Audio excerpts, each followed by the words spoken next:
Hello and welcome to the Gooners Podcast. Not a podcast I expected to be doing today, to be honest with you, but one that I'm hoping will be interesting and not end up in handbags.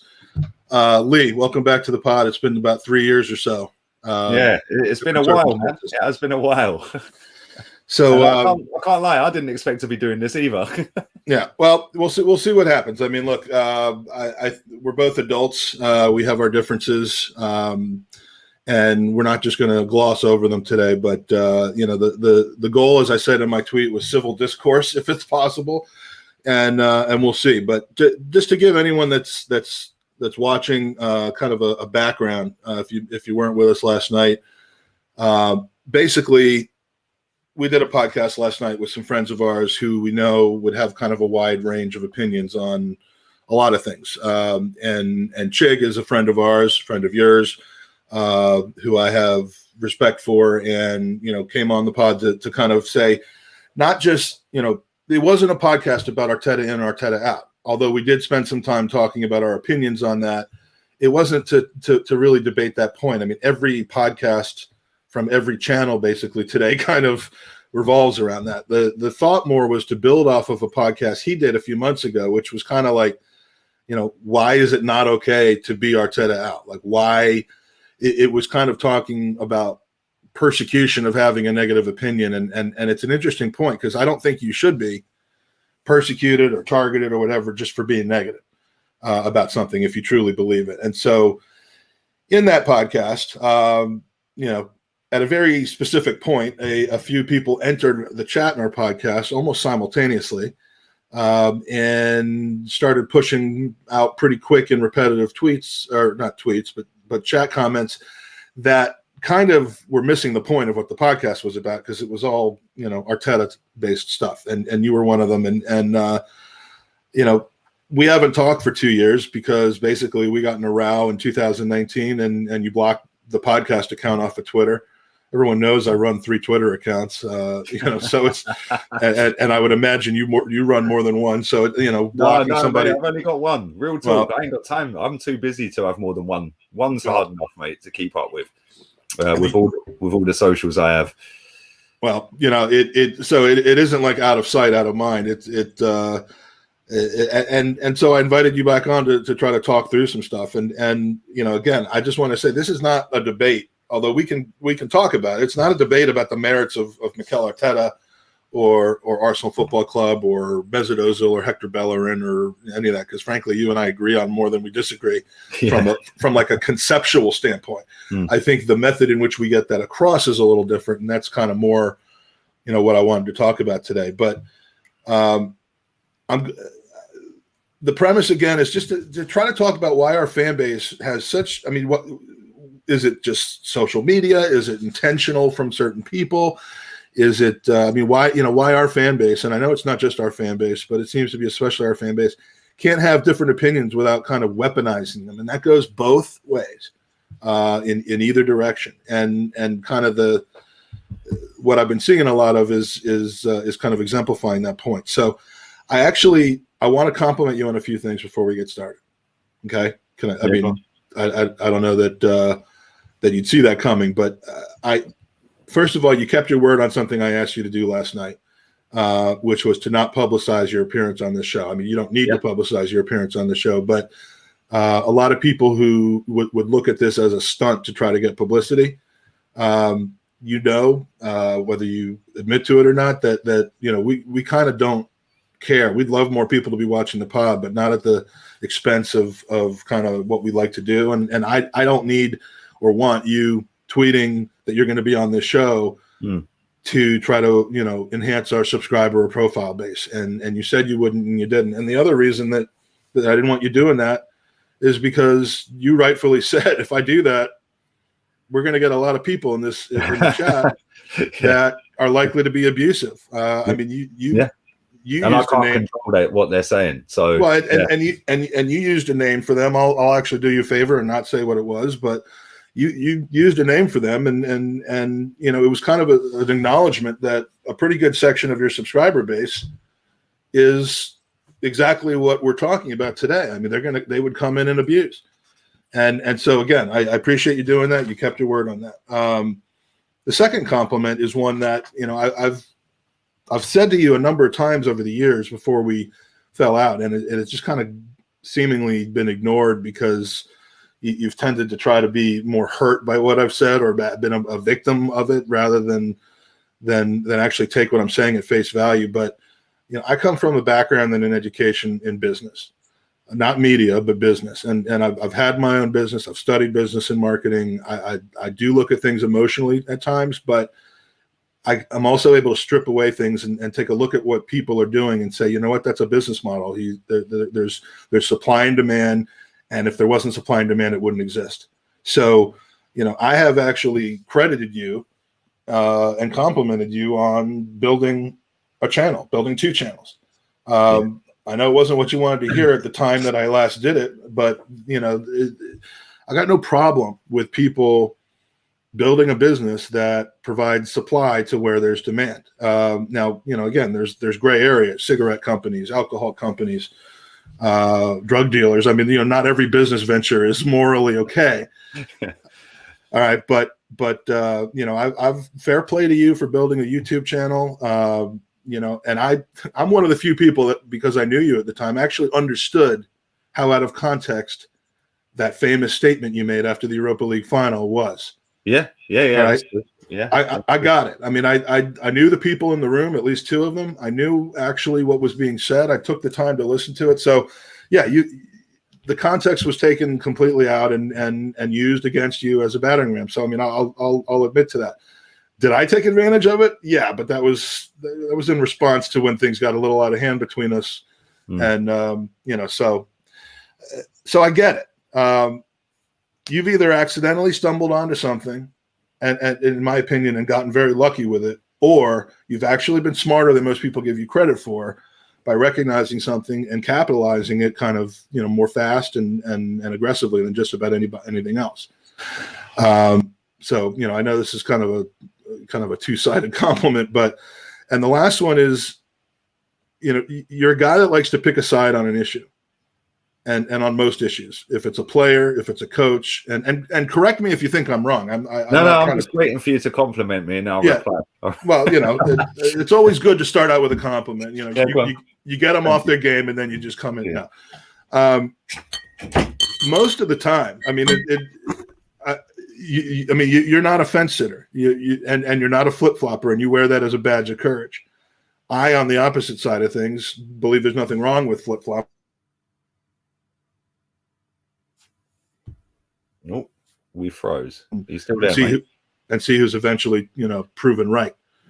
You know, I'd rather be proven wrong about a negative opinion than being proven right about a negative opinion and say I told you so. But the compliment part is, you know, most of the things you've taken a strong side on, the actual issue at hand, you know, about whether a player is good enough for the Arsenal, whether a particular outcome is good enough, I tend to agree with you on. You know, it's not a disagreement about the concepts of most of the points you're making. Where we differ is in how we get that point across, and that's leads us into kind of what this is all about today. So, you know, our issues go personal and they go general, and I'd rather keep the personal out of this if you do. Yeah. So to tell me, I mean, I've done enough talking for the time being, but I mean, you have a channel that has. And really more than the channel to me, it's the social media profile. And I know Twitter is one of many platforms, but it's the one that I spend most of my time on. And it's real toxic right now. And so tell me from your point of view, how you think it got that way and what your role is in all of that let me just take it right back. Because you said that it's like the channel I've got is nearly on 54K. It's about, I don't know, 50, 100 subs away. I actually looked before I come on here, funny enough, at how, because you can check on your analytics page of how many subs that you've gained and lost since you've had the channel. And you can do it on a weekly and a monthly basis. I've actually gained 75,000 subs. So I've lost 22,000 or 21,000. That's standard for YouTube. If you check your channel, you would have lost numbers as well because they closed down bot accounts and stuff like that. The channel I had before, and that was on 12,000, I think, in a year. And that channel, I had it on 6 or 7K before I even appeared on AFTV. So one of the things that I get aimed at me is, oh, AFTV made you, yeah, right. Well, I'm like, okay, well, yeah, it may have boosted me, and fair play to them. Big up to all of them guys. But it's always funny because I did have a social media presence as well in terms of following size. Yeah, because my Instagram, I think, was on half of what it's on now. Twitter, that account is on 19K. I've had it 5.5 years. I've only had that channel for 2 years, just over 2 years. I think it's 26 months. What are you defending yourself against right now? I mean, No. I'm just saying. You said that I've got a big following because of the channel, but I haven't. I didn't say that. No, I didn't say you've got a big following because of anything else. I said you've got a big following that you've created. I didn't bring up AFTV at all. No. I was getting you to know what you said. You said that you've got a big channel, and off of the back of that, I think you said you've got big social media following. So I'm explaining that I had big social media followings before I even had channels. But that's by the by. The thing is, a lot of people, and yourself said it earlier. You said that I don't know whether you stumbled across something that, like a business plan that's just you've put into place and it's worked, or it's supply and demand. Or whether people give you credit or not credit for being smarter than you are, etc., etc. You said, yeah. Real talk. I ain't gonna blag you. When I set that channel up, I had a business plan, and I knew exactly what videos I'm dropping and what I'm incorporating into my channel as soon as I hit milestones on the channel in terms of subscriber base. There's a notion out there and a perception that you get paid for, like the more subs you've got, the more you earn. You don't get paid for subscribers. You know this, Mike. You've got a channel. You don't get paid for subs. I actually have no. If I knew how you got paid, we might actually be paid. But no, But you don't get paid for subs. No, so you get paid for people who watch advertising. You get paid for people who exactly, and the more people that watch, the better. I don't do a whole supply and demand thing, and like I know a lot of people will say, yeah, but you're negative, you're toxic, you're this, you're that. I'm not playing up to a crowd. Yeah, I've built a channel, and my missus will tell you, I see her more when I'm in Spain and she lives here than when I've been here since lockdown, because I'm work. I'm like Rihanna, literally work. Like matchday, because I've started incorporating other videos into it now and fan cams and stuff like that. It's literally a 15-hour day. Yeah, and I'm not crying about it because that's what I want to do. But people think that it's just a quick, easy buck, and you're doing it off of the back of being negative. People also say as well to me, get it all the time in my comments on my other socials, that you just peddle your own agenda. If that was the case, I wouldn't invite people on my channel, because then I'd keep it as a closed shop, like a lot of people might do. And I get people from various different teams on to do previews, and every single one of them. I had a lady on the other day from she's a Man City fan. So what did you make of Arteta? And she said, I think he's amazing. I think he's great. I think he's this. And I let her speak, and I said, okay. I then asked her, would you have him as Man City manager? And she said no. So it's like I asked people, and then I've got a presenter now that's doing fan cams for me as well and doing a build-up show. He's Arteta in. Yeah, he's one of the most ultra positive Arsenal fans you will find in terms of the club, the players, the manager, and he's going to be presenting his own show and doing the fan cams, because I don't want it as a closed shop. But people see that my channel's gone from down here to up here real quick, and a lot of people are jealous of that because they can't do it themselves, Mike. Yeah, and I'm not aiming at you, by the way. I'm aiming at other people that hide their face behind the football profile picture. Don't like the fact that I am raw with it at times, and I do go over the top at times. Like when we went 2-1 down and Danny Ceballos headed them clean through the other day, I went mad. I was going mad because that is what I'm like if it was at a game. Yeah, and you've been at games. You hear some disgusting stuff at football matches, man. Yeah, in the crowd. Yeah, we all do. But I fake what I'm doing, and I don't. Well, it's clear it's clear you have a lot of angst against criticism that you get. You're very aware of the criticism you get from the masses. I mean, you're using the word they to refer to some unknown group of people out there. Mostly the ones without profile pictures. They're normally the most like aggressive, should we say, and the Yeah, most but vile with it. I guess part of my overriding premise about your situation is, first of all, your product and your marketing are two different things. Your product is what you've just described. Your product is diversifying. It is perhaps a little less polarizing. You're doing watch-alongs. And there's no question. And most people who are just by default critical of you may not even know that. A disclaimer: I don't watch it. Yeah, I'll give you an example, Mike. Right, we played in UK time at the weekend against Leicester. That game kicked off at 12 p.m. Sorry. So the show that Tom is now going to be doing, the guy I've got who's going to be a presenter on my channel, we start that 2 hours before kickoff. So I rolled out of bed. By the time I've had a coffee, had a bath or shower, whatever, had a cigarette, I'm like, yeah, crusty eyes. Yeah, I hadn't eaten. No, I'm whining and crying for you because I was up at 4:30 in the morning. No, and I'm going to come to that in a minute. I know you are. But my missus made me a sausage sandwich, and it sat on that dressing table over there, right? And that was at 10 a.m. I went live. As soon as I've come off of that watch along at 11, literally 2-minute turnaround. There ain't no way I can eat that sandwich before going live. That watch along's then 3.5 hours. Then I'm straight onto Chig's channel for player ratings. I then come off of that. I then done so many fan cams. So by the time I went to touch that sandwich, the ends had curled up. The sausage was minging. It was growing COVID. Like, it was just horrible. Yeah. Can you grow COVID? Right, so by the time I actually ate was, I think, 6:30 in the evening. No, sorry, I'm lying. It was half time in the Man United Chelsea game, Chelsea-Man United. So I started work at 10 o'clock that day, and I finished work at 5:30 that day, and I hadn't eaten. Yeah, maybe I should have got up earlier. That's my problem. But people just think it's a turn a camera on and speak. It's not just turn a camera on and speak. I was up until 3 o'clock the morning before, into that morning, setting up the graphics on OBS to have the timer, have the badges, have the score to be updated via Photoshop. Yeah, and to build the thumbnails for the show. Again, on Photoshop, that ain't easy. So Lee, I have. And that's where I get the ump with people with it, Mike, because you think, oh, you're just profiting off this, or people say this and people say that, and it's a quick, easy. It's not quick and easy. If it was quick and easy, everyone would be doing it. Yeah, and that's where I get the ump with some people. And I think I'm in the minority of people who actually understand that and know that.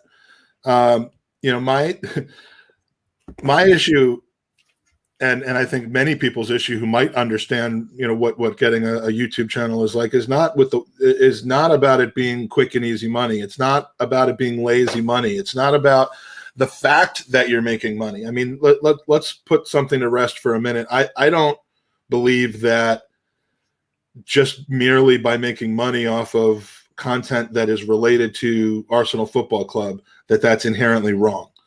A lot of people do it in a lot of different ways. Some a little bit more beloved than others, and I can actually understand how that would give you the hump, as you said. Yeah, but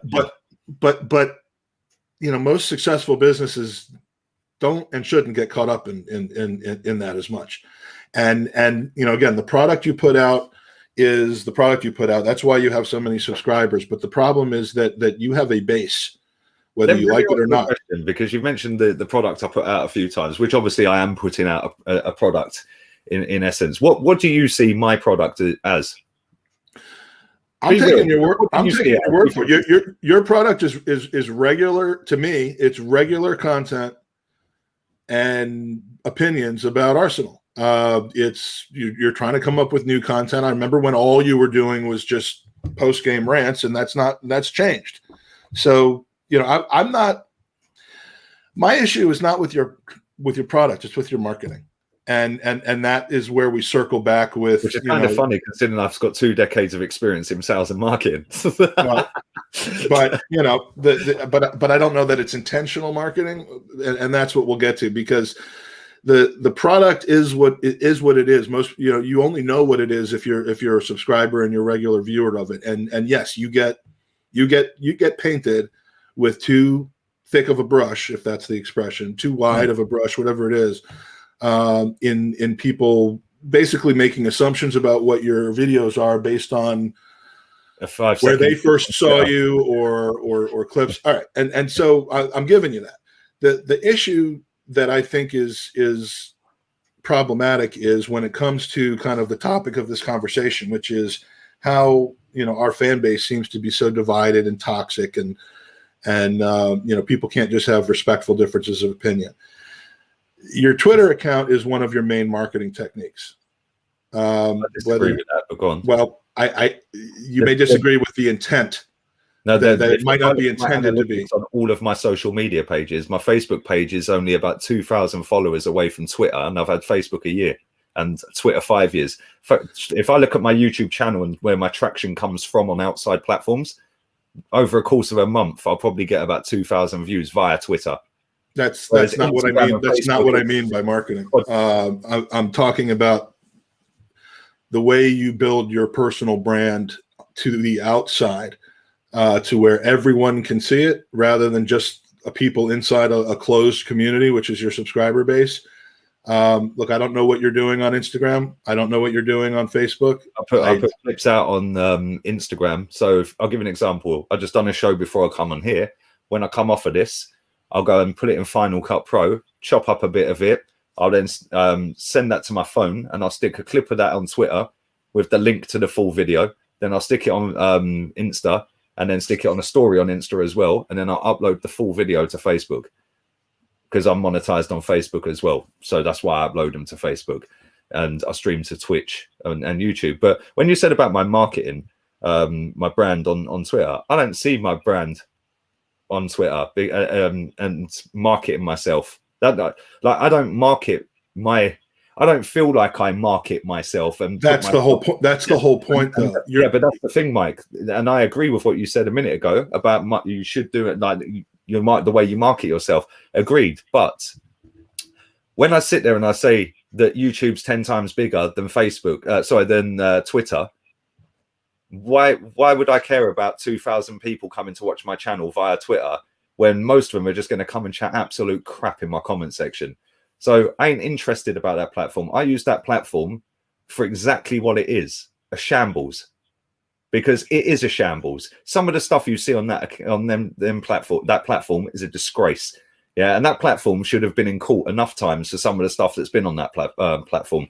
When you go on Instagram, tiny percentage of, and I've not seen it unless people have screenshotted it and put it onto Twitter, the vile and disgusting stuff. Facebook, I just use it for what it is. That's one of my biggest driving traffic sources to my channel. Yeah, so I just upload my stuff, bang, and I go. I don't even look at the comments. I don't read the comments. I don't sit on it. I don't post on it. I literally bounce and go. Yeah, Instagram, every now and again, I'll post a picture of me and the missus. Every now and again, I'll put a story up of me and my daughter. That's it. I've kind of stopped doing that last year, because you get the odd twat in your DMs asking what your daughter's body count is and stuff like that. Yeah, so I'm just like, okay, cool, I'll keep my daughter off Instagram. But that is literally one in maybe 100,000 comments you get. Yeah, Twitter, it's every other comment. So for me, I don't see Twitter as a marketing tool for me. I just see it as that's where I'm just going to post what my opinions are. Yeah, because I'm going to get battered on them either way. So I'm just going to say what, and that's how I've been grown up. My dad taught me, if you got something to say it. Don't worry about upsetting people. Yeah, because if you believe something is true and that is your genuine opinion on it, stand up tall and say it. And that's how I've grown up. That's the same as when I was working in double glazing. That was a cutthroat business. Yeah, you literally for 2 decades you had to be better than everyone. Yeah, and if you weren't, you might as well leave. Yeah, so that's why I've got this I want to win all the time attitude. Yeah, because I've grown up on being the best in the company, being the best in that company. When I'm second best in the company, it pees me off, man. So it's like the next week I'm going back and I'm going to show that rep, I'm going to show that canvasser that I am the best. And that is why I'm always chase for being the best and being bigger and better. When it comes across, sometimes it comes across the wrong way. But in terms of my Twitter account, I do not see that one way, any shape or form, part of my business. Well, yeah, it is and that's the difference between what you're saying and what I am via my channel, because I ain't interested in it. Well, but but as someone who has as high of a social media profile as you do through your YouTube channel and through a lot of the ancillary promotion that comes from people who don't like you, which you revel in, you absolutely revel in. Yeah, I play up to that all day long. That that you can say that it isn't part of your marketing plan, but it is perhaps one of the largest pieces of your marketing. If it's indirectly, and then doing that on Twitter. Twitter, you mean? Just your Twitter profile, and let's get into that, because again, that's all I see. Okay, and I know, because we do YouTube content. I know, and I can see the number of videos that you're putting out. I know that you're busting your balls in that category. I think it was 16 on Saturday. Sunday. 16 I put out. Sunday. and fair play to you for that. Again, if there was not demand for the supply you're putting out, it wouldn't be worth your time, and you wouldn't be doing it. So business wise, that's fine. What I see, even though you blocked me 2 years ago, I still see it. Is your social media profile, and to me, that's where, and you're right about Twitter. Twitter is a cesspool, and I would be the very first one. In fact, I almost started just saying, okay, I'm going to do this voluntarily, and then I realized that was kind of dumb. I was going to put my name, not my address, but like my city and state and date of birth out there. I'm like, if Twitter's not going to self-police itself with IDs, so that people actually had to stand up and be accountable for what they said on there, then I'll start some grassroots movement and try to do that. And the moment I was almost about to hit send, and I'm like, no one's going to follow me, and I'm just going to have all my information out there. So, but like, just to tell you, like, I kind of wish that there was more accountability on Twitter, but it is what it is. And what I see from you on Twitter is absolutely pouring gasoline on fires. It's the vast majority of what you're doing on Twitter. In addition to Twitter you're inflaming sarcastic, tongue-in-cheek, like proper salty sarcastic at times, like, but who could do better under Wenger, that one, but who could do better? I used to always drop that line, but who could do better? For me personally, I don't see that as throwing gasoline on a fire, Mike. I see that as, well, if there's accounts, and I'll give you an example, right? There is so many accounts on Twitter that have over 100,000, 200,000 followers, yeah? Just no profile picture, nothing. And all they do all day is just tweet generic posts, so sickly, toxic, positive, I call them. Yeah, because all you're doing is just throwing out stuff out to 150,000 followers just so you get 8,000 likes, because you're putting that out to people that are very like-minded as you. So but that's where I feel that a lot of these accounts, because I've seen a lot of these accounts try and go on camera form on this platform, and they can't get their following from that platform onto that platform.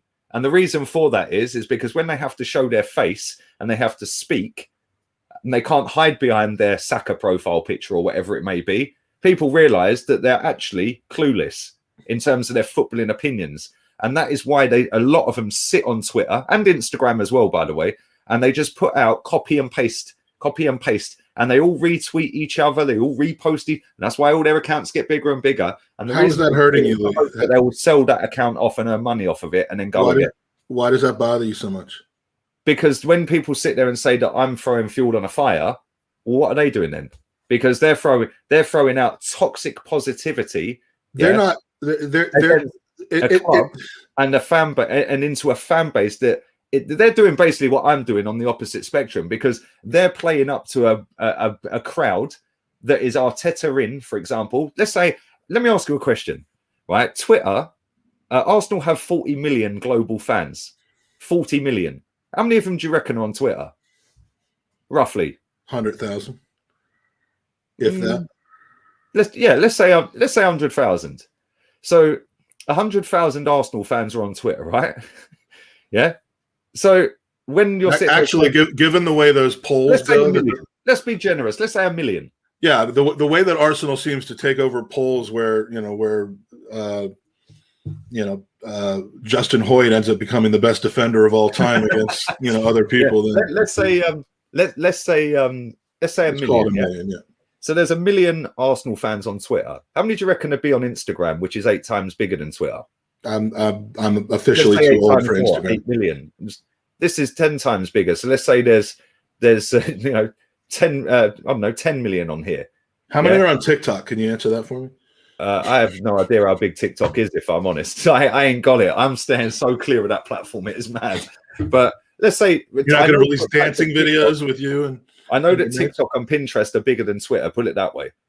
Yeah. So, but I don't know how many Arsenal fans are on there. But let's assume there's 1 million Arsenal fans on Twitter, right? There's 1 million Arsenal fans on there, and the same generic accounts every single day are putting out the same generic tweets about, oh, Mesut Ozil this, or this person this, and this person that, and Mikel Arteta.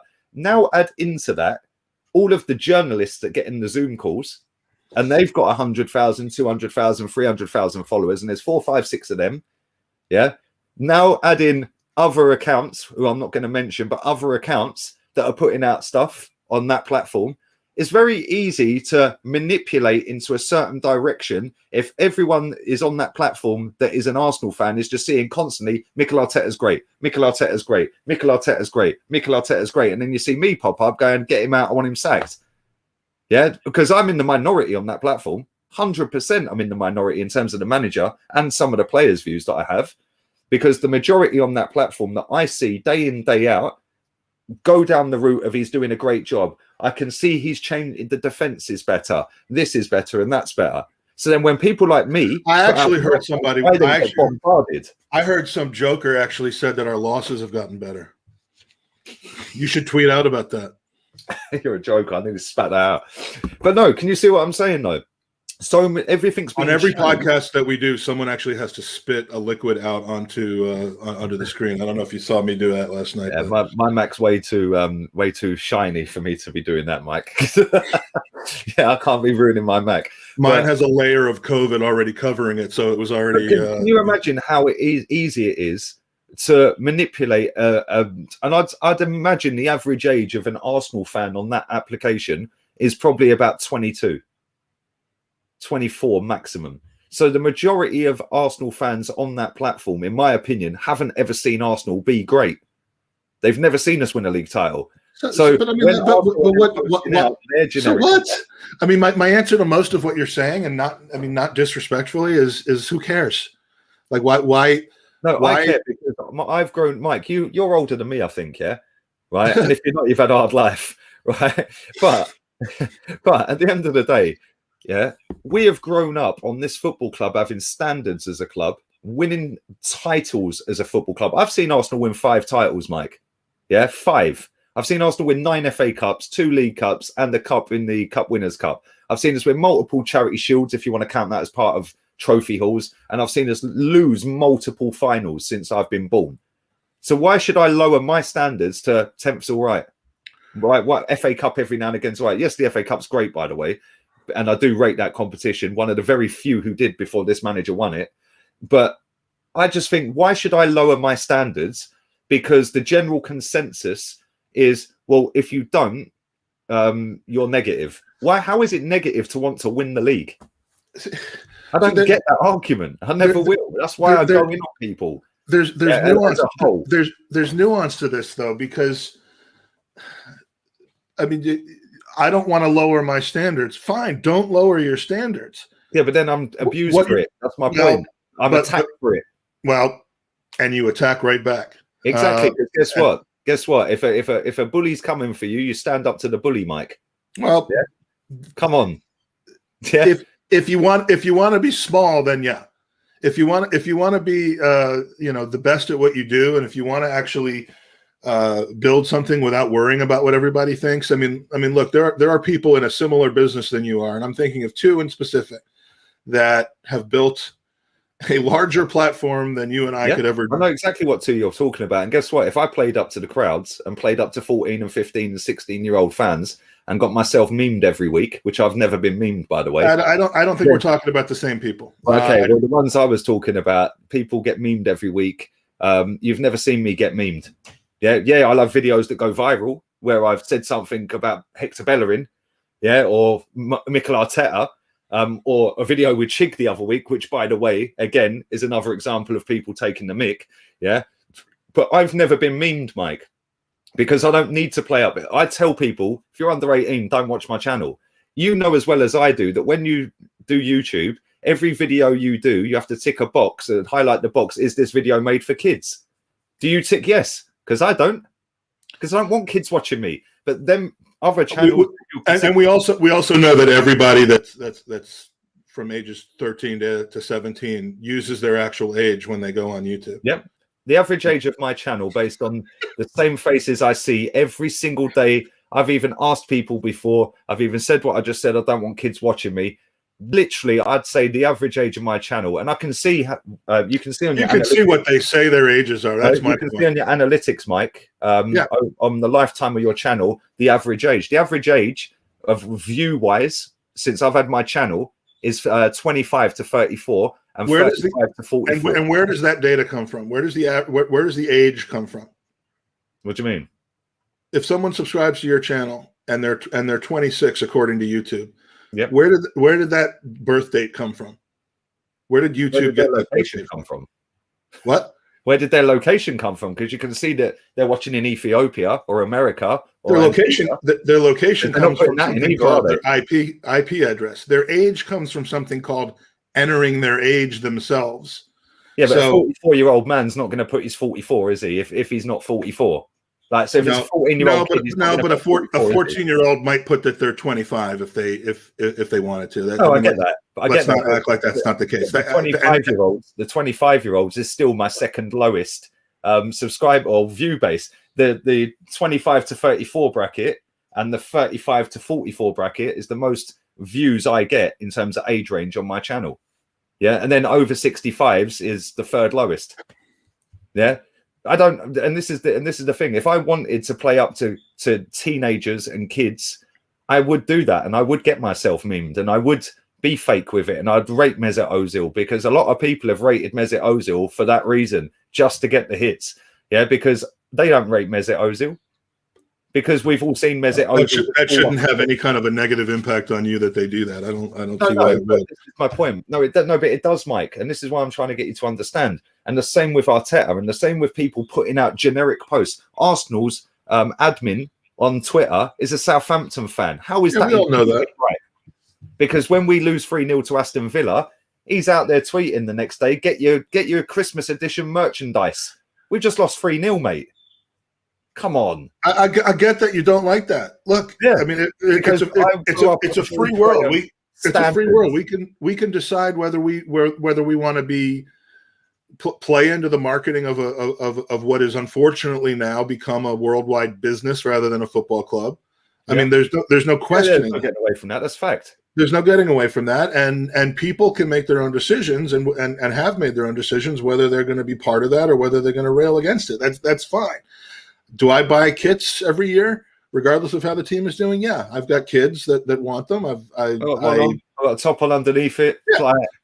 And you know, fill up with Arsenal merchandise. And a lot of times the suggestion is by doing that, you're buying into the whole. I mean, that narrative of I'm gonna, I just don't understand. I guess what you think you're going to accomplish by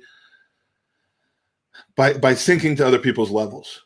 I'm giving you enough credit to say, you have a platform that let's say it, and let's give you the credit for building it through hard work and consistency. I mean, I can tell you straight away, I know that doing one pod a week isn't enough to gain any kind of traction whatsoever if your goal is to gain that kind of traction. Yeah, to do it full time, Mike, there's literally, I think there's about 30 million YouTube channels that are in existence. 30 million, yeah. I think only 0.3 of them do it full time. I'm in that 0.3.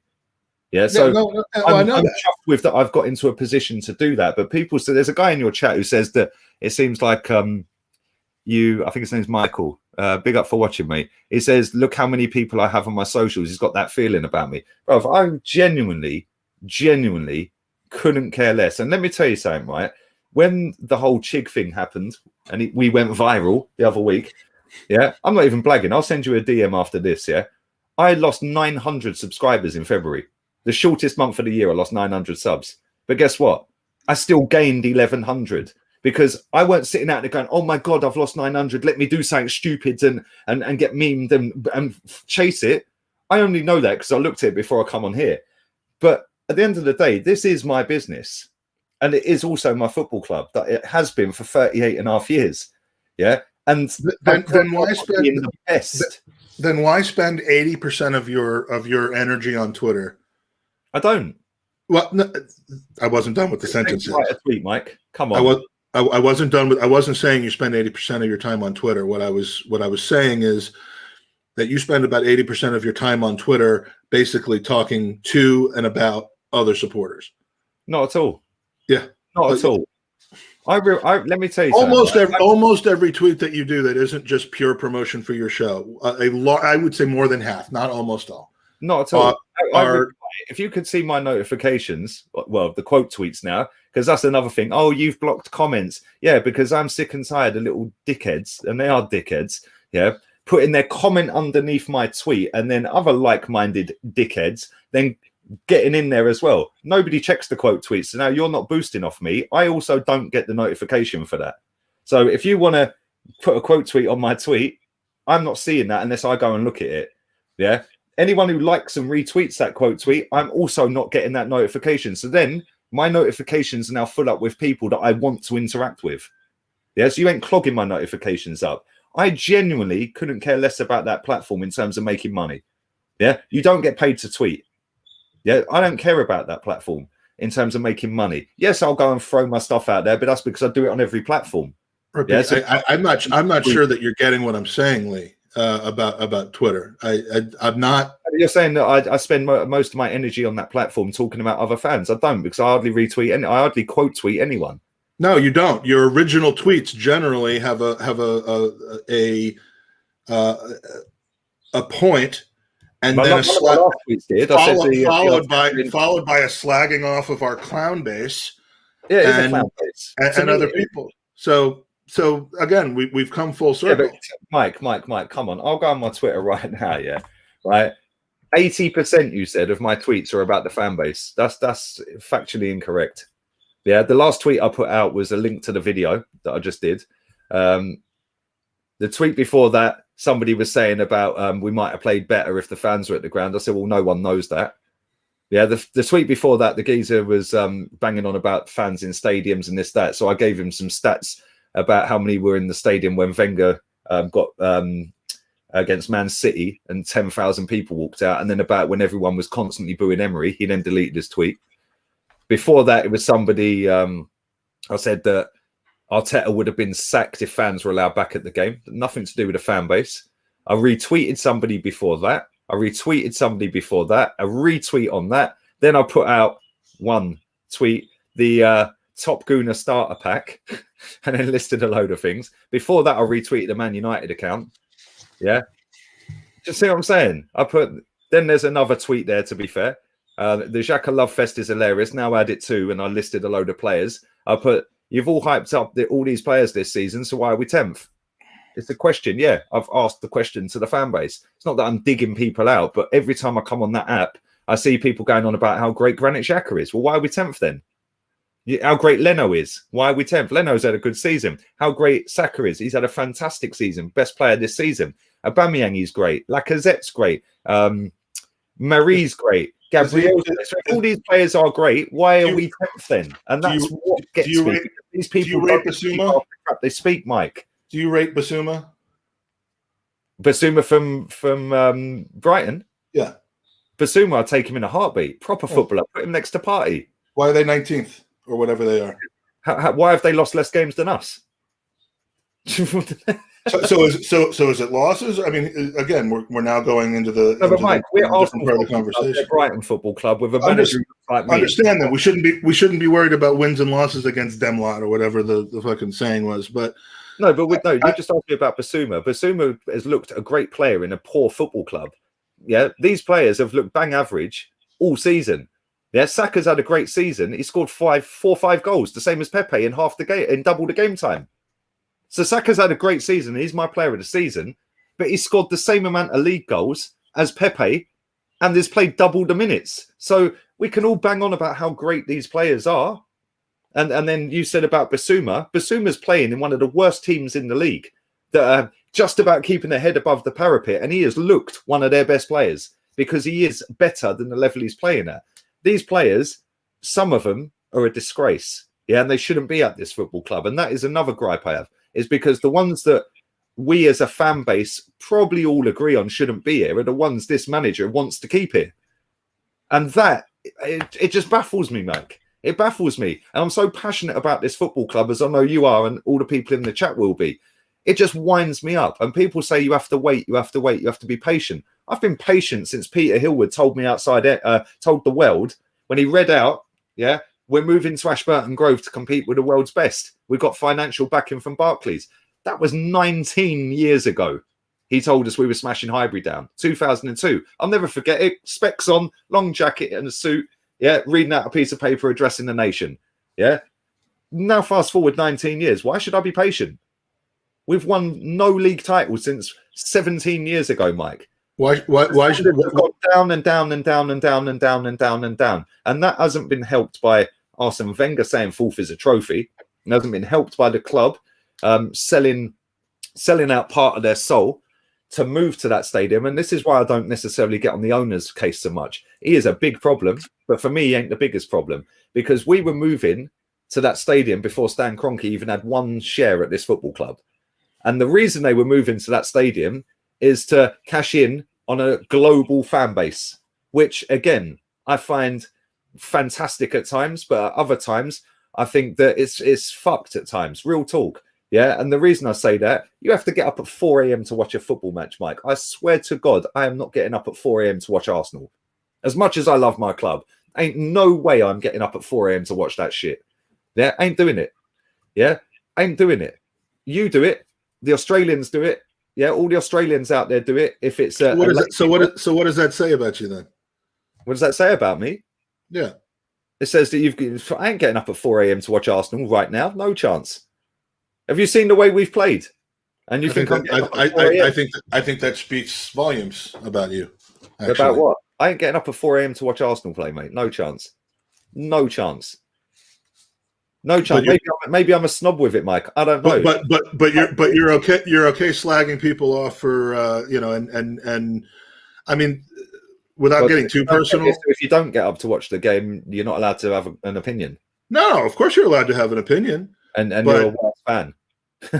Well, no, I mean, I'm not a real fan because you were going to Highbury before I ever knew what Arsenal was, which was, by the way, just factually incorrect when you said it. But I agree. No, fair enough, right? But at the same time, the global fan base is the reason we have got Aubameyang on 375 grand a week.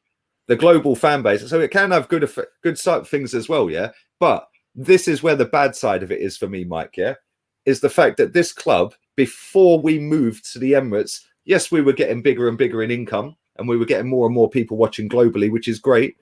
Yeah, listen, I'm on YouTube. 49% of my followers on YouTube don't live in the UK. I don't even live in the UK. Do you know what I mean? So now I'm part of the global fan base. But I just look at it and I think that before we moved to that stadium, the matchday fan, and I'm not being elitist here, so hear me out, yeah? The matchday fan had a voice in terms of you could go and get your voice put across. Terry Neal's the prime example. They all marched down that Islington Town Hall and got him sacked. They had a meeting with the board. The next day, Terry Neal, you're sacked. This manager's record, by the way, goes back to Terry Neal days and is worse than Terry Neal, or thereabouts. So if the fans could have got him sacked then, why aren't the fans getting him sacked now? The reason being is the matchday fan is now obsolete. Yeah, can't go to a game right now. Yeah, but even if you can go to the game, they don't give a shit what we got to say. If you went to a game right now and you could go week in, week out, they don't care what you got to say because you're not the money for them. Because you're an. I'm not going to argue with you about that. I'm not going to argue that the matchday fan is my point, Mike. If you let me finish, mate. Yeah, this is my point. As season ticket holders, a lot of them seem to think they're bigger and better than everyone else because they go every week. Yeah, Well, no, you get up at 4 a.m. When it's an 8 p.m. kickoff, the Australians getting up at 4 a.m. Yeah, do you know what I'm saying? And it's nighttime for you, yeah, or afternoon for you. You know, people around the world are getting up at weird and wonderful times. You've got more commitment to getting up to watch Arsenal than I have, because I ain't getting up at 4 a.m. to watch that. No chance. Yeah, I want to see Granit Xhaka fuck up in the 4th minute and give away a goal. I ain't getting up at 4 a.m. for that when I've got work the next day. No chance. Yeah, go back to bed, enjoy your sleep, and go to work and watch the highlights. Yeah, because I ain't doing that. Yeah, I'm not doing that. And this is where this football club have sold theirself, and this is why I get so angry with it. That badge on that shirt that we've all got, this season shirt, it's a toy badge. They took the Latin off of it. You know why they took the Latin off of it. Yeah, you know why. They took the Latin Victoria Concordia Crescent off of it. Victory through harmony. It's because it didn't appeal to a global fan base, Mike. Yeah, fact. Okay. That is fact. Yeah. So what they done is they remarketed themselves, rebranded themselves, and pushed it out to a global fan base, which is great for so many reasons. But it also means that now they don't care about the people that go to games. The season ticket holder that's paying £1,000, well, guess what? If you don't pay it, there's 50,000 more waiting. He'll pay it. So I just look at it and I just think, like, I'll give an example. There's a Canadian guy who subscribes to me. He paid 70 quid for the latest season shirt. Yeah. He paid 50 or 60 quid to get it shipped. Like, Arsenal are loving life. Yeah, they don't need people like me going to games or other people going to games, because without anyone going to games, this football club still survived, didn't it? Can I ask you a question, Lee? What do you plan to do about that? What do you think you can? What do you think? The proper standards of this football club, not the we're 10th, but guess what? We've got the second best defense. Who cares? So you're gonna do that though. You're gonna keep everybody. I mean, you're gonna affect some change somehow through opinion. Okay, do you know what? A lot of people say this to me as well, Mike. Right? A lot of people say this to me. Yeah, but I don't like waving the white surrender flag, but I mean, look. No, I know you're not. But what I'm saying, you have to understand the level. I mean, the world that we live in right now.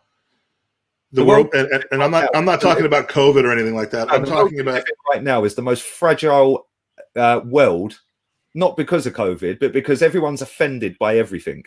Yeah, everyone's so, oh my God, you're toxic. Oh my God. Oh my God. Well, if you don't like what I say, don't watch it, because you have to click on this to watch it. Twitter, I can understand that you might see my tweet pop up. So why don't you just block me? Yeah, but people, and this is where social media can be bad at times, is people just love to follow someone just to hate on them. I don't watch The Only Way is Essex because I can't stand it. But guess what? I'm not sitting there tweeting the cast, calling them every word under the sun. I'm not watching it to say, well, you did this and you did that. I ain't watching these STEMders to have a go at Ian Beale or Sharon Beale or Phil Mitchell.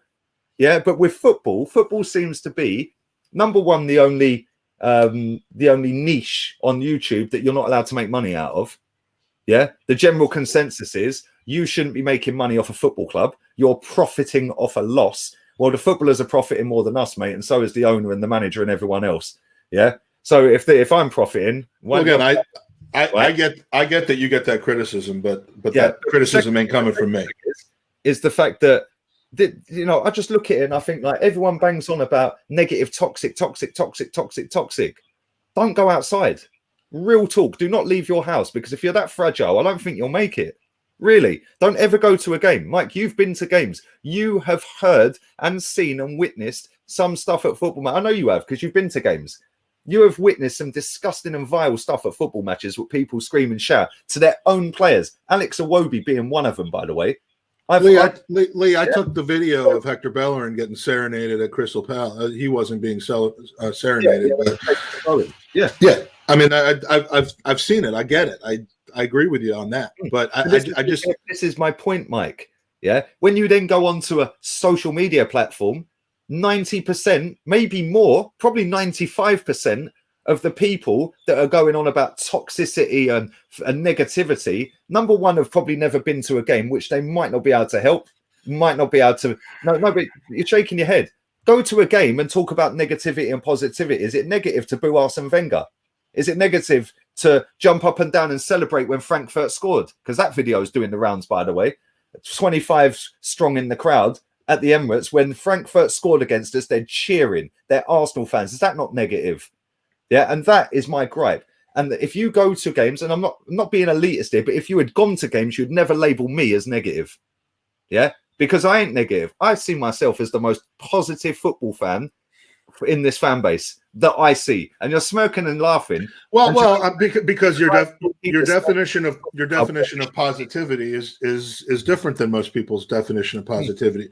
Your definition of positivity is more of a definition of ambitious in a situation that, you know, and this is it's the standards I grew up on under George Graham and Arsene Wenger. So why wouldn't I still? And the reason we smashed the stadium down to move here, to keep them standards up here. And then all we've done over the last 15 years or so is just, oh, we'll force a trophy. Well, no, it's not, Arsene. No, it's not, mate. It's third loser.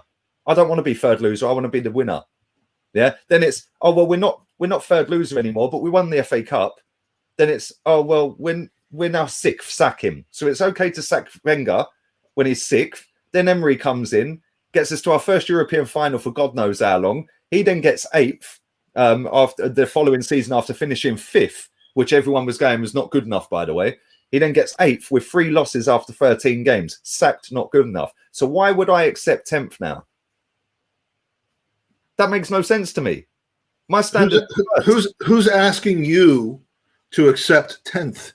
Who out there that is, and who out there, and your definition of accepting 10th is awfully strange as well. I don't know any Arsenal fan, one way or the other, that on that basis, then, when I'm sitting there saying what I'm saying, why should anyone say anything back then?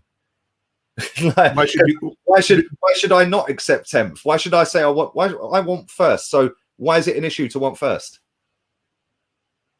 Why is it an issue to want to win? You're missing the point. No, everyone wants to win. Some people are going to get a little bit more. You have to understand the level of control people have on it. The vast majority of Arsenal fans, and I'll put this in my category, are have perspective in their lives about what they can and cannot control.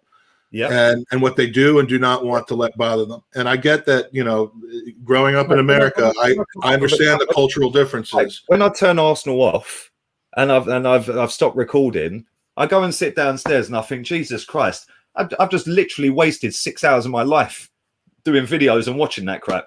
Yeah, because that's how boring it is sometimes. Yeah, the people you think are accepting 10th next week, 'cause it's my football club. Yeah, the people you say are accepting mediocrity or accepting 10th. What do you actually think their mindset is in accepting 10th?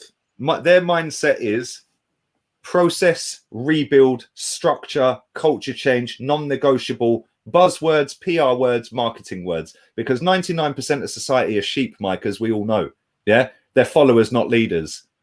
Yeah, that's fact. That ain't even a debate. 99% of people are followers. And when you said to me a minute ago, what do you think you can do to change it then?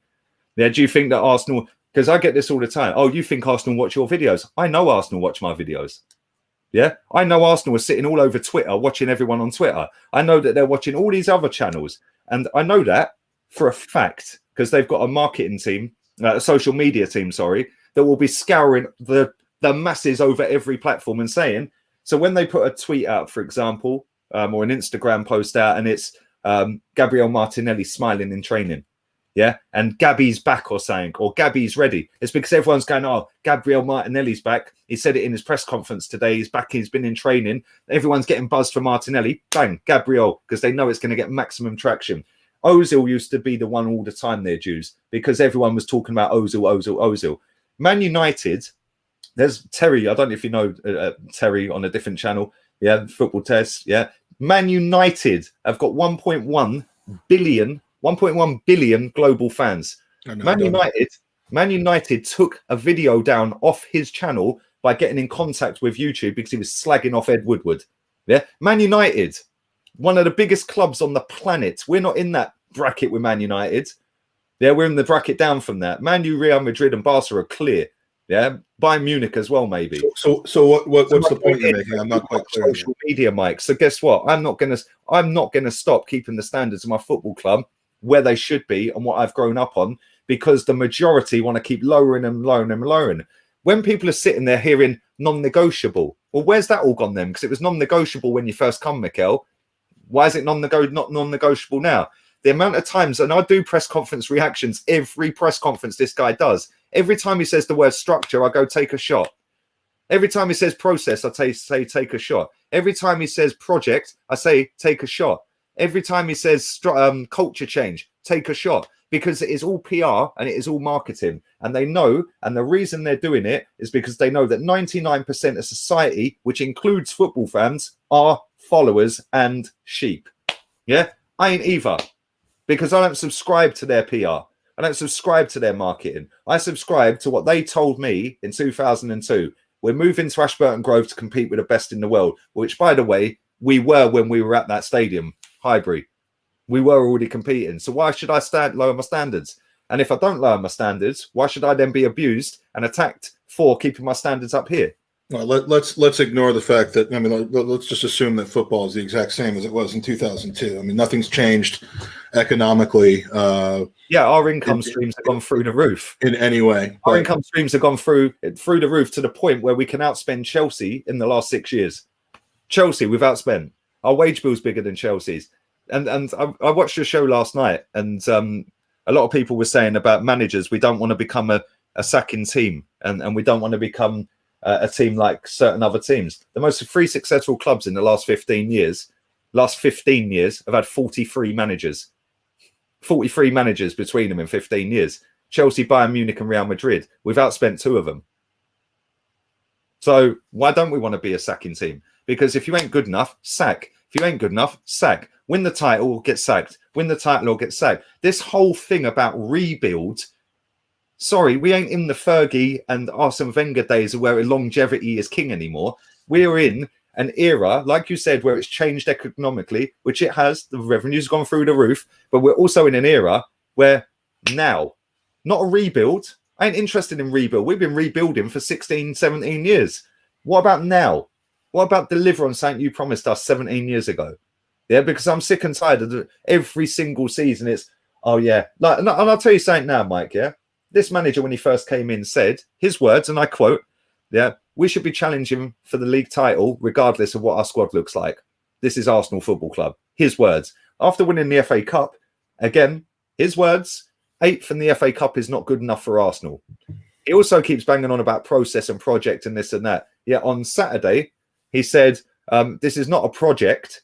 We should be winning now. Well, on that basis, then, why has no journalist asked him why he ain't resigned? Well, I've let you go about that. You look, Lee, you're talking about opinions. The goal of this podcast wasn't about whether your opinion's right or not. In fact, no, because my opinion, no opinion, it's an opinion, Mike. I told you at the outset of this that frankly, more often than not, your opinions are generally on point. But you know why you think that you're gonna? I just don't understand what your end goal is. And you cannot say your end goal is for Arsenal to win the league because you have that's not a goal. That's a desire. My end goal. Yeah, my end goal is to see my club shining again, Mike, and to raise the standards. That's not the end goal of what you say and do. That is the end goal that everyone wants. Explain what you mean by saying that, because I'm confused, mate. Yeah. Okay. Clear. My end goal is for Arsenal to challenge and win titles. What is your end goal of your actions? That's what I'm asking you. Actions. Your actions. Your communication with people, your content, everything. What is the end goal of what you are trying to do? I'll answer that question. Right, I'm one of the most blunt people. What do you want from Arsenal? What is your end goal of your actions? My end goal is to be retired and sat on a yacht real soon, mate. If I'm being completely honest, yeah. But that ain't gonna happen, not just yet. But let me tell you something, right? I know exactly where I'm going and what I'm doing and how I'm getting there. Yeah, because I am driven to be better than what I am. Because if last month it was X, this month it's that. Yeah, it's Y. Next month it'll be that. And people sit there and go, yeah, but other channels this. I don't care about other channels because I'm going to overtake all of them in terms of subscriber base, viewing. You seem to care more than you would like to admit that you care. Business. Why wouldn't I care?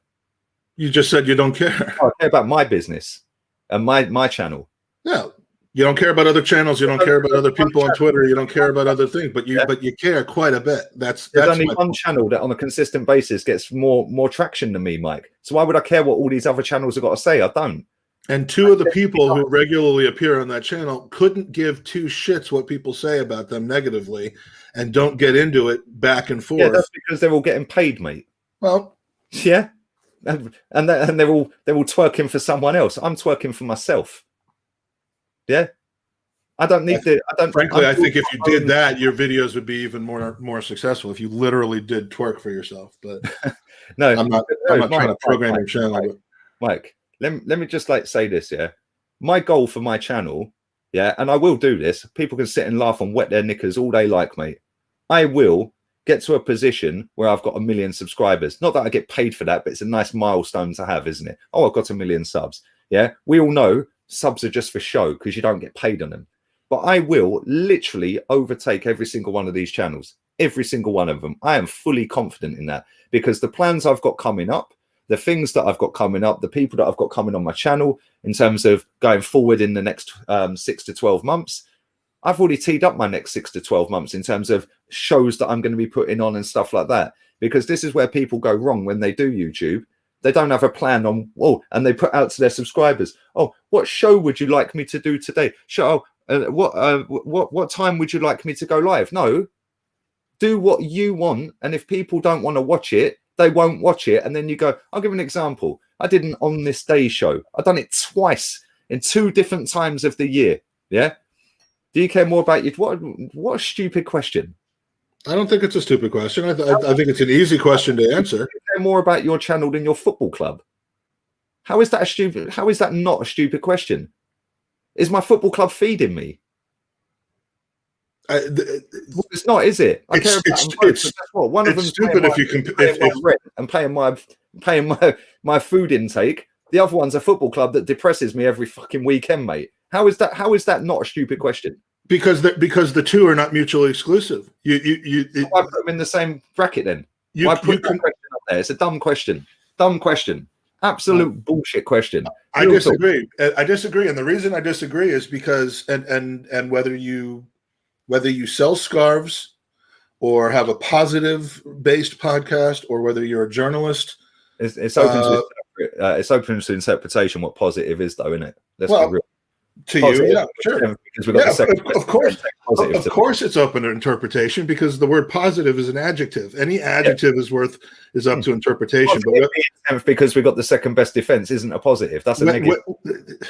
You're getting bogged down in arguments that we're not having.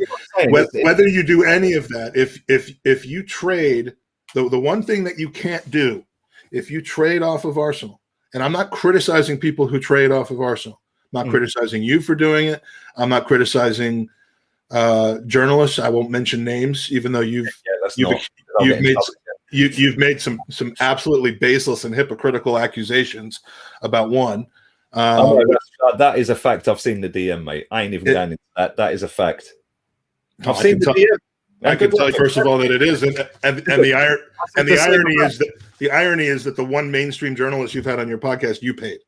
So you did. Really? Yeah. Really? Should we have a bet on that? Because I can phone him up right now and ask him. Like, seriously. At the end of the day, they've gone. What was you going to say? You was going to say something about go on. Here's an email where he indicates that he has a contract with Sky Sports where, yes, you paid him €250. So anyway, is that an email to me? Is that my email? No, it's not an email to you. It's an email to me where I what are you talking about? So you emailed him to ask him to come on, and he said, "Sorry, I'm contract." What does it say? I asked him to come on to find out if you paid him or not, and he basically confirmed that you did. No, and I found it in extremely poor taste. Again, thanks for taking time to respond. With all due respect, I won't pay for guests to appear. It's not just my thing. I'm really confirmed that your appearance on Lee Gunner's channel. Wow, you really are interested in me, aren't you? August was a paid appearance. I like people watching. I do. Have a great day. He then replied with, what was the bottom bit? What did he say?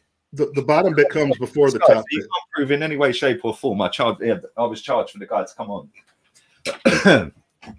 You can't find out in any way, shape, or form unless you've got my bank statement or you've got his bank statement. So it's hearsay bullshit. He said, she said. Right now, that guy never charged me a penny to come on my channel.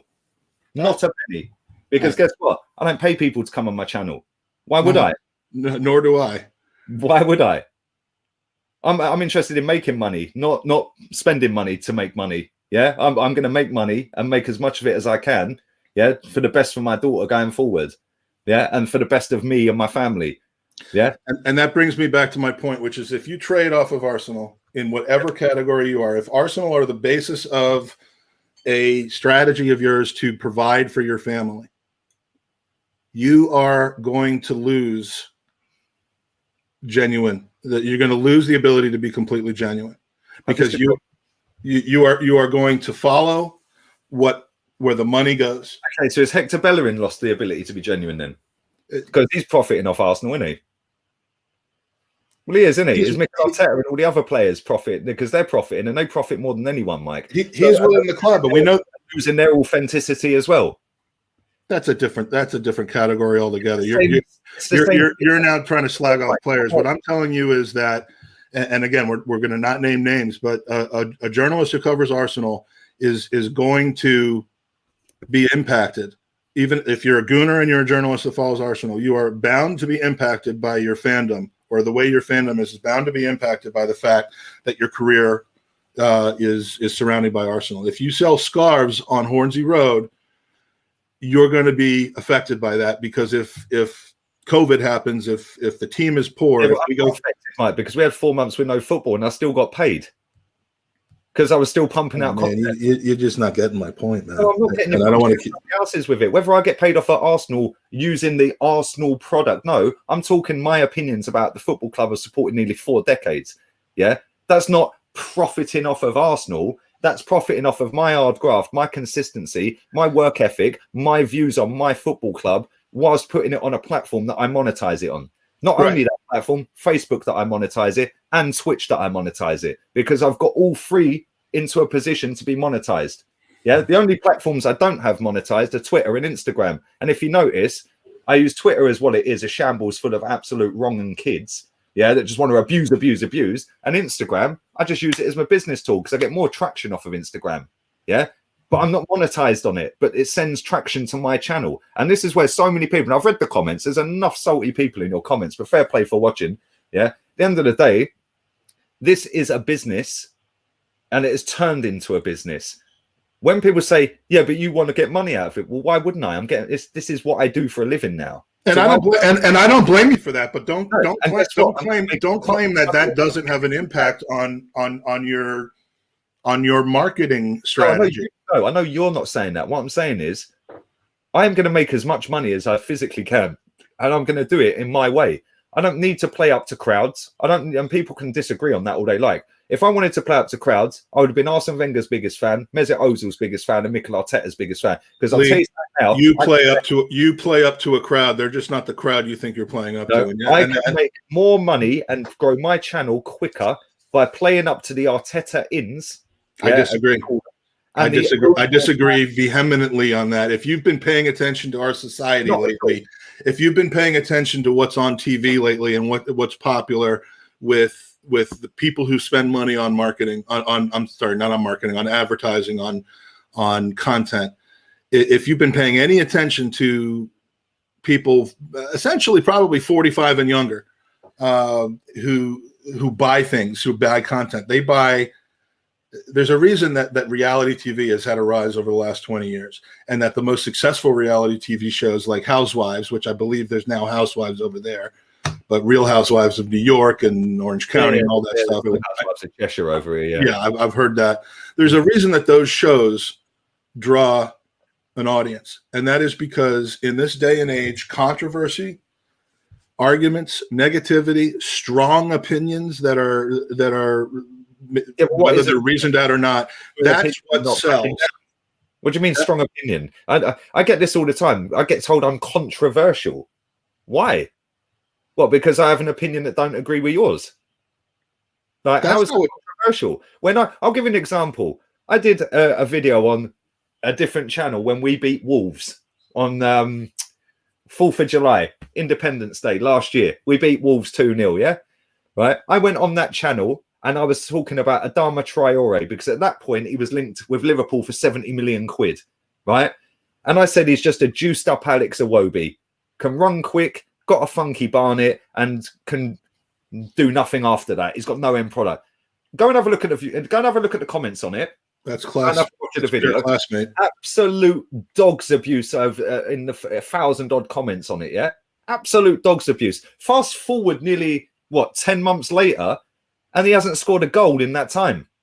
In fact, he hasn't scored a goal. Wally, you were right about him. Go and have a look at the title. The title got changed because it was controversial. Lee Gunner was in the title, and I got that title changed. Yeah, because that ain't controversial to say Adama Traore is crap, because it's based on what I'm seeing. But it's controversial because it don't play up to the crowd and the masses. Yeah, and the crowd and the masses that think Adama Traore is a great footballer are about 14. Yeah, come on. Anyone who has watched football for as long as we have knows Adama Traore is good at running fast and got no end product. Anyone who's couldn't give two shits about Adama Traore. He's rubbish. Yeah, he's and how is that a controversial opinion? I don't get it. So that's why I got the title changed. No, you don't. That's all right. And we're going around in circles now. My point is, and I'm going to end it here, and I'll give you the last word. I'm going to end my statement here, which is controversy sells.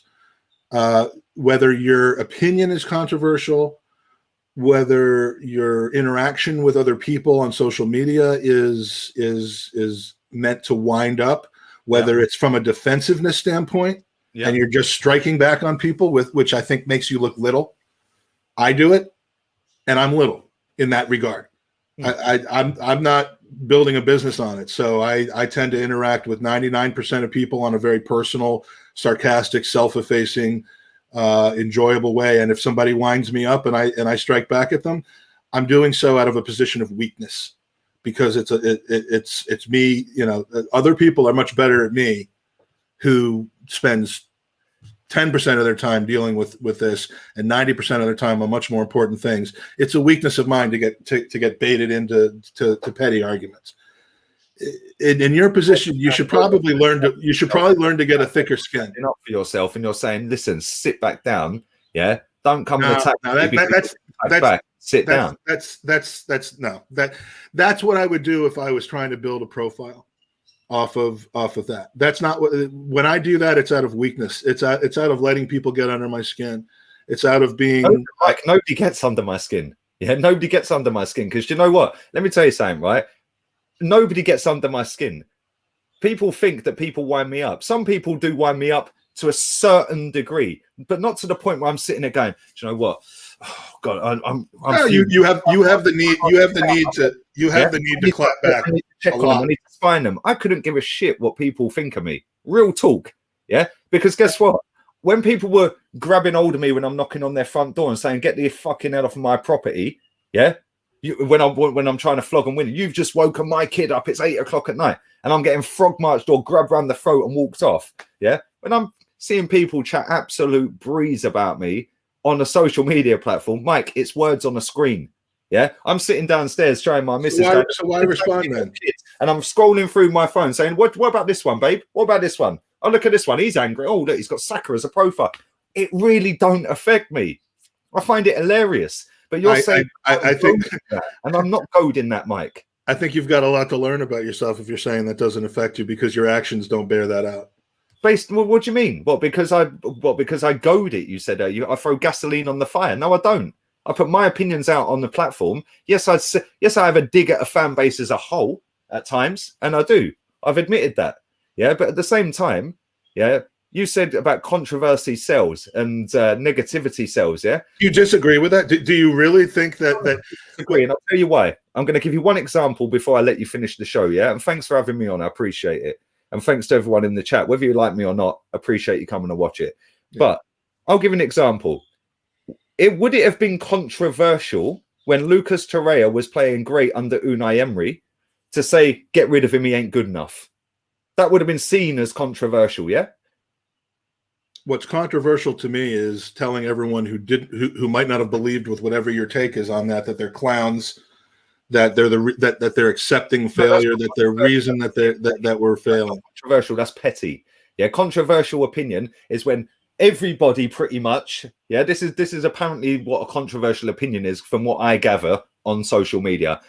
All the masses say one thing, but you go against it, so you're controversial because you're doing it to get views. No, there is thousands upon thousands upon thousands of Arsenal-related YouTubers that don't get any views because they've got no personality and they're not big enough to look themselves in the mirror and see what they can do. Number two, they haven't got the work rate, yeah, and they ain't got the consistency. Asking what time you should do shows and what shows I should do. I've got 1,000,001 ideas in this head, and if I put them into practice, I'd be streaming 24/7. Number two, would it be controversial now that Torreira's gone to say, no, well, actually, he's better, bring him back? Because that's now seen as controversial because he was now seen as crap. He was crap in the summer, get rid of him. But if I'd said that the summer before, that would have been seen as controversial. So controversial opinions change based on what the masses say, depend on which way the wind flows and which one of their favorite YouTube stars or favorite Twitter stars says, which is why I'm authentic. People might not think I'm authentic. I've supported this club for nearly 40 years and I'm going to continue to keeping my standards up here with it. If it offends people, I'm sorry, tough. Yeah, because I ain't dropping my standards, Mike. Yeah, and at the end of the day, Arsenal's standards should be to win a league title, not sit 10th with the second best defence in the league and rejoice it. I'm sorry, mate, not good enough. Well, I think we can agree on the literal meaning of what you just said, but not sure what we accomplished here, but you know, it was a decent show to watch for the people in the chat, I suppose, wasn't it? Well, Lee, props to you for showing up. It's been a discussion I've actually thought about having for a while, but I wasn't gonna ask you till you came in our chat last night. So I don't know. Maybe we'll see you in future pods. Maybe we won't, but. You do you. Whatever people take from this, take from it. I'm not going to try to wrap it up with a moral outcome, but it was an interesting chat. More comment very quickly that one of your guys has put in there because I think this is the best comment I've seen all night. One of my guys, I don't know. Guys who's watching in the chat. Yeah, I can't pronounce your name. I'm not going to try and butcher it, mate. Yeah, but he says your ego is bigger than you. Wait a minute. Even bigger than the club you claim to support. Bruv, my ego is massive because you know what? You have to love yourself before you can love others, my friend. Yeah, and on that bombshell, thanks for having me on, Mike. Thanks to everyone who's watched. Appreciate it. All right.